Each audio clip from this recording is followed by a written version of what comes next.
Un importante progetto che è partito già in altri territori, in altri comuni e che dovrebbe partire anche in questo territorio. Di che cosa si tratta?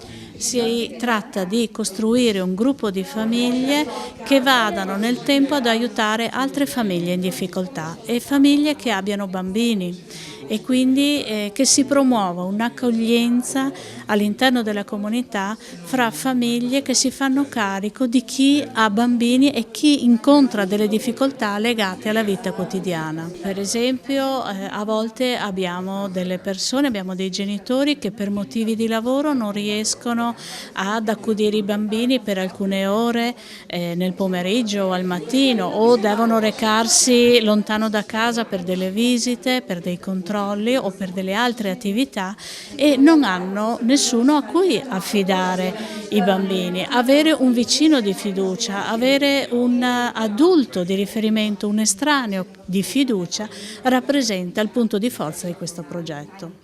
Una rete di famiglie che accolgono, una rete di famiglie che vengono accolte. Come si crea questo legame? Costruendo nel territorio innanzitutto un gruppo di famiglie disposte ad accogliere. Questi rappresentano il primo punto di forza della comunità e il primo riferimento a cui altre famiglie possono chiedere aiuto, oltre ai servizi sociali, oltre alla scuola, oltre alla rete istituzionale che può chiedere aiuto a questo gruppo di famiglie della comunità. Si basa sul concetto di prossimità e di rapporti di buon vicinato.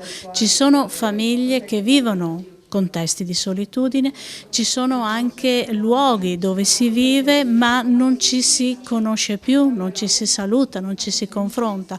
Poter costruire un progetto nel territorio di Susegana vuol dire permettere che la comunità si apra anche alle famiglie che si sentono più sole o che si trovano più in difficoltà nel chiedere aiuto ad un vicino.